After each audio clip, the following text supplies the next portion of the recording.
देखिए बेटा, कल हमने ट्रांसवर्स वेव्स के बारे में पढ़ा था और हमने उसमें देखा था कि ट्रांसवर्स वेव्स क्या होती है या ट्रांसवर्स वेव्स किस मीडियम के अंदर पैदा की जा सकती है या कौन सी चीजें ट्रांसवर्स वेव के पैदा करने के लिए जरूरी होती है। उन चीजों के बारे में हमने कल डिस्कस किया था और हम कल डिस्कस कर रहे थे कि वेव वेलोसिटी और पार्टिकल वेलोसिटी की बुनियाद पे वेव की कितने किस्में होती हैं।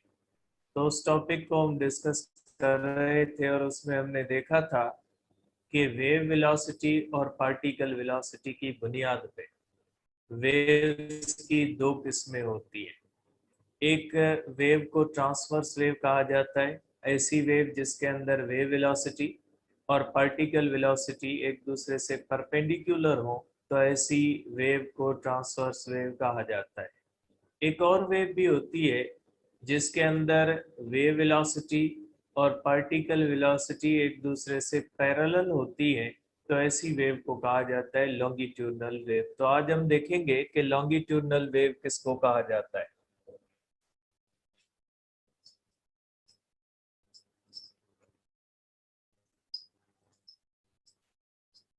देखिए, लॉन्गिट्यूडनल वेव। अब लॉन्गिट्यूडनल वेव का मकसद क्या होता है।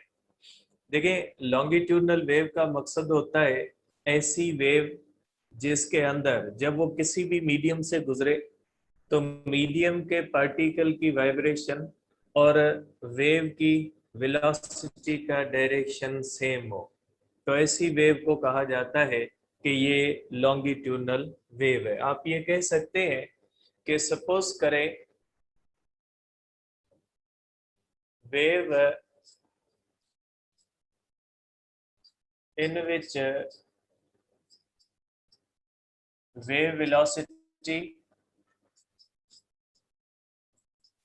and particle velocity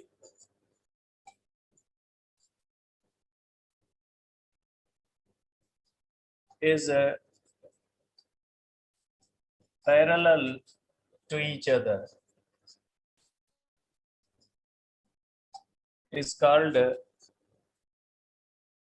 ठीक है, अब ये लॉन्गिट्यूडनल वेव इसको कहा जाता है। ठीक है, ऐसी वेव जिसके अंदर वेव वेलोसिटी या पार्टिकल वेलोसिटी, या आप ये कह सकते हैं कि ऐसी वेव जिसके अंदर वेव पैरेलल प्रोपगेट करती है वाइब्रेशन ऑफ द पार्टिकल्स के, तो ऐसी वेव को कहा जाता है कि ये लॉन्गिट्यूडनल वेव है।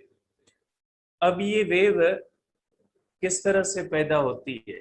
ठीक है, जैसे एयर होती है उसके अंदर कैसे पैदा होती है या स्प्रिंग के अंदर कैसे पैदा होती है, आप इसको देख सकते हैं कि ये पैदा कैसे होती है। सपोज करें हमारे पास एक स्प्रिंग है, ये सपोज करें एक स्प्रिंग है, तो स्प्रिंग के अंदर भी ये पैदा की जा सकती है इस तरह से। ठीक है, ये हमारे पास एक स्प्रिंग है। अब अगर स्प्रिंग को थोड़ा कंप्रेस करेंगे या थोड़ा स्ट्रेच करेंगे तो स्प्रिंग इस तरह से वाइब्रेट करेगा, इस तरह से, और इसके अंदर जो वेव जाएगी वो भी इसी तरह से जाएगी। जैसे फॉर एग्जांपल अगर ये स्प्रिंग को थोड़ा कंप्रेस करेंगे या थोड़ा इस तरह से एक्सपेंड करवाएंगे तो इसमें इस तरह से वेव पैदा होगी।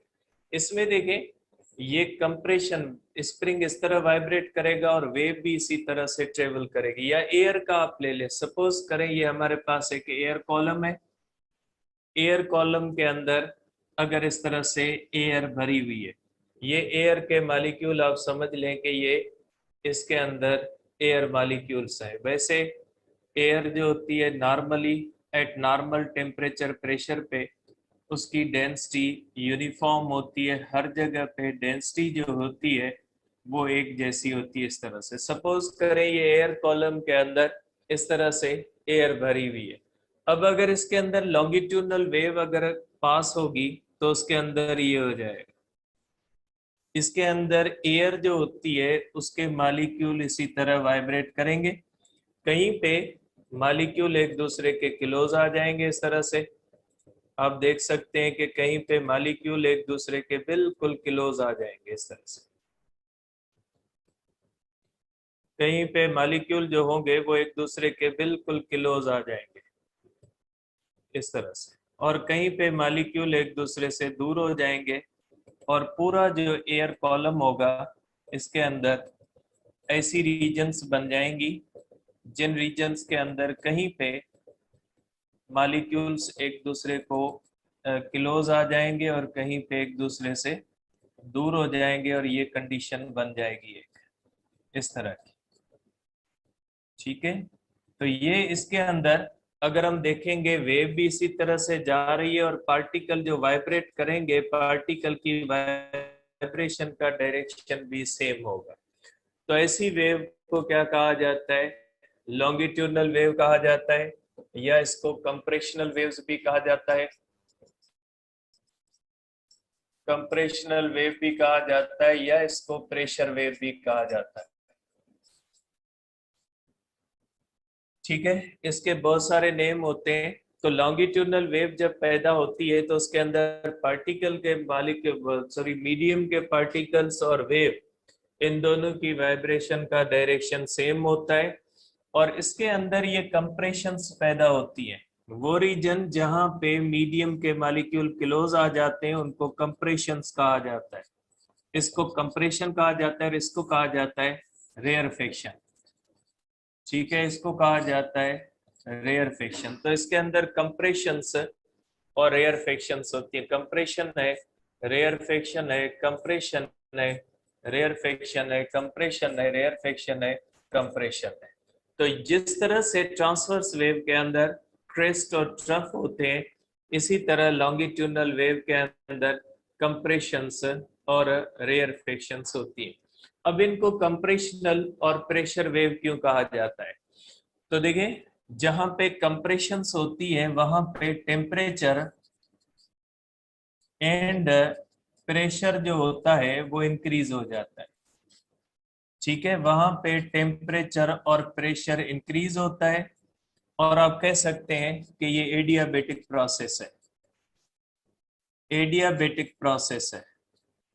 कंप्रेशंस और रेयरफेक्शंस का जो प्रोसेस है एडियाबेटिक प्रोसेस है, क्विक प्रोसेस है, और क्विक कंप्रेशन होने की वजह से टेम्परेचर और प्रेशर बढ़ जाता है, इसलिए इसको प्रेशर वेव्स कहा जाता है। आप कह सकते हैं कि लॉन्गिट्यूडनल वेव जब किसी भी मीडियम से गुजरती है तो उस मीडियम के प्रेशर और टेम्परेचर पे रीडिस्ट्रीब्यूशन नहीं होती, कोई फर्क नहीं पड़ता।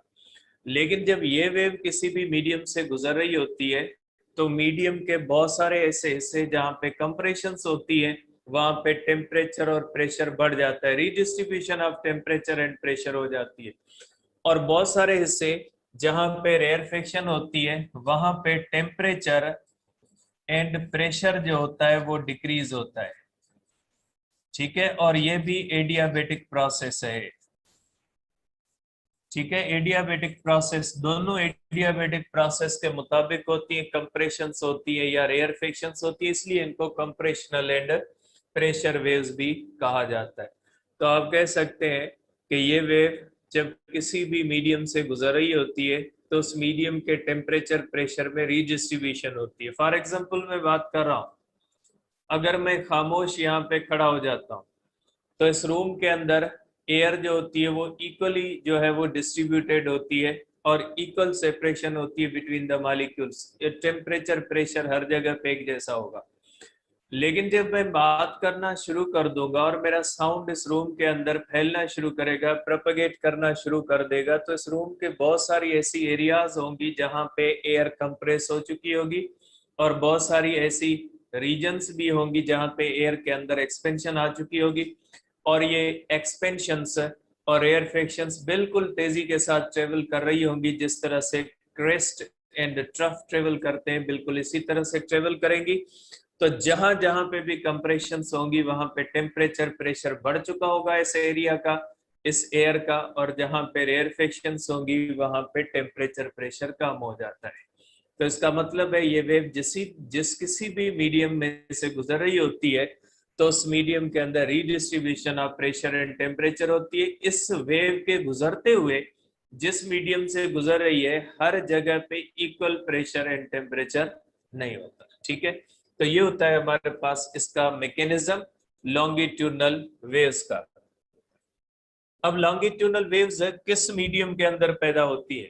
जिस तरह से कल हमने देखा था कि ट्रांसवर्स वेव ऐसे मीडियम के अंदर पैदा होती हैं जिनके अंदर इलास्टिक और इनर्शियल प्रॉपर्टी होती है। तो हम देखेंगे कि ये जो वेव्स है लॉन्गिट्यूडनल वेव्स, ये किस मीडियम के अंदर पैदा होती है। तो आप कह सकते हो कि longitudinal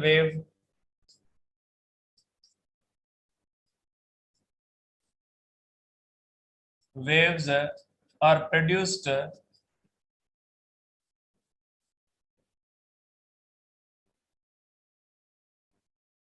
in elastic as well as compressible medium। अगर कोई मीडियम कंप्रेसिबल है या इलास्टिक है, सब में पैदा हो जाएंगी। ठीक है, इसका मतलब ये हुआ कि एयर जो होती है कंप्रेसिबल है, लिक्विड भी थोड़ा बहुत कंप्रेसिबल है। तो आप कह सकते हैं कि ये तीनों मीडिया के अंदर पैदा होती है। ठीक है, these waves are produced in gases solids and liquids. तीनों मीडिया के अंदर ये वेव्स पैदा हो सकती है। ठीक है, जबकि ट्रांसवर्स वेव की लिमिटेशन होती है, वो हर मीडियम के अंदर पैदा नहीं हो सकती। ठीक है, और इसका ग्राफ जो होता है, graphically these waves are represented by the sine और cos फंक्शन। साइन और cos फंक्शन वही जो ट्रांसवर्स वेव्स।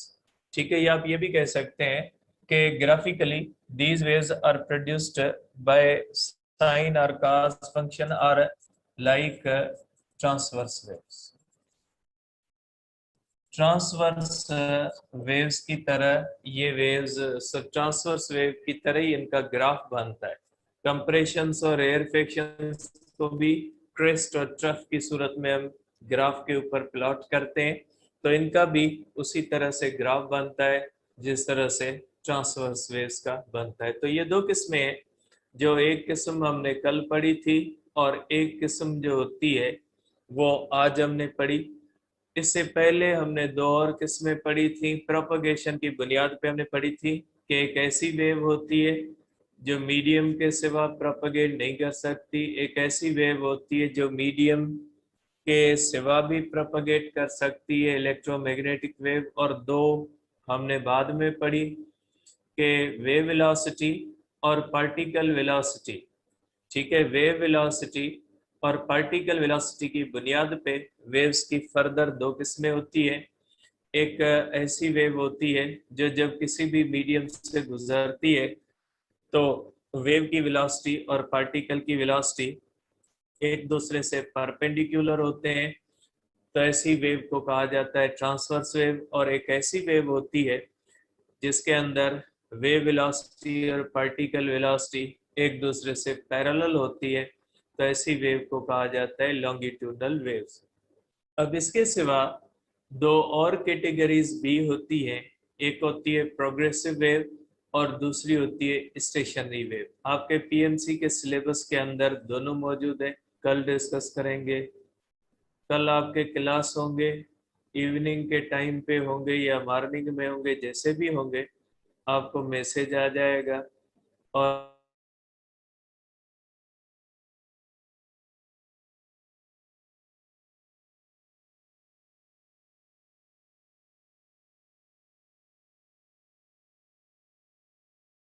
आपकी बैच के अंदर है जो हर छोटी बात पे ऐसे करो, नहीं तो ऐसे करो, नहीं तो ऐसे करो, नहीं तो ऐसे करो, बहुत सारी सजेशंस रखते हैं। लेकिन बहरहाल वो आपको मैसेज कर देंगे कि आगे शेड्यूल क्या होगा। आप टेस्ट की तैयारी करें, बोर्ड के पेपर की तैयारी करें। ठीक है, बोर्ड के पेपर होंगे सोशल मीडिया पे बहुत सारी अफवाहें फैलती हैं, उनके ऊपर ध्यान नहीं देना। क्लियर स्टीयरिंग कमेटी या जो भी एजुकेशन की कमेटी है उसका डिसीजन है, उसका डिसीजन कोई एक बंदा, कोई एक मिनिस्टर चेंज नहीं कर सकता। अब उसके लिए एक और मीटिंग होगी जिसका कोई टाइम ही नहीं है। अब कल से पेपर शुरू होने, क्लियर अल्फाज में उन्होंने कह दिया है कि पेपर किसी भी सूरत में होने। ठीक है, इसलिए ये जो सोशल मीडिया के ऊपर मुख्तलिफ चीज़ें चल रही है, इनके ऊपर ध्यान नहीं देना, स्मार्ट सिलेबस से तैयारी करना है। पेपर इतना मुश्किल नहीं होगा, सिंपल होगा। कल फिजिक्स है, देखते हैं फिजिक्स के अंदर क्या करते हैं। ठीक है।